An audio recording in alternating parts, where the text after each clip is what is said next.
Multiplayer definitely is at the centre of Crackdown 2. Non-stop crazy action. It's a very physical game. You can ram people out of the way and it flips them up and they spin off into the sky. With plenty explosions. Just general awesome action all round.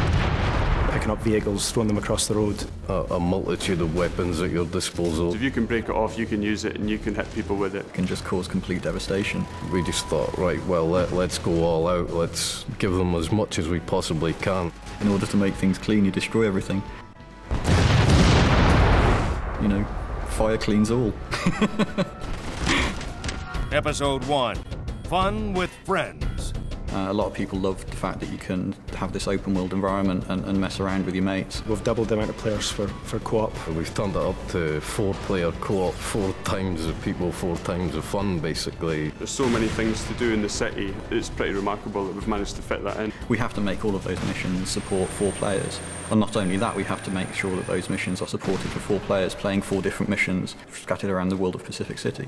You've got all of the, as everybody knows, the orbs. It's about making sure that, you know, you have that group experience with orbs, like Renegade orbs, where, you know, they actually make it pretty tricky for you to get hold of them and they run away from you. You know, one person can chase them and another person can figure out where they're going and kind of help out. Races, so you've got rooftop races, road races. You've got all the achievements in the game as well, and there are a bunch of stats that we track that also go on leaderboards. I'm getting excited, citizen. Must remain composed. One thing we're pretty proud of is that you can then seamlessly go from your campaign game into your multiplayer game. There was a few times when you'd be playing the game and somebody would enter your game when you were testing and you didn't actually know they were in, and then suddenly this rocket would come from the side and there's one of the guys who's just joined your game and started blowing everything up. If friends come home from school or work or whatever, they just jump straight into your game. The player can come at a problem from 4 different sides and just defeat it that much faster. We've added turreted weapons to all of the vehicles as well. Nominate one guy to drive, he jumps in, 3 of you jump in the back of the vehicle, one of you might have a rocket, another guy a heavy machine gun. You can just be a 100-mile-an-hour killing machine soaring through the city. It's awesome.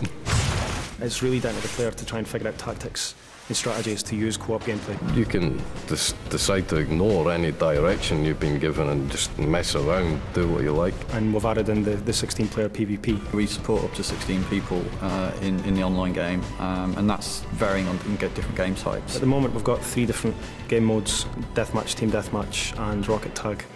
Rocket Tag's a little bit different.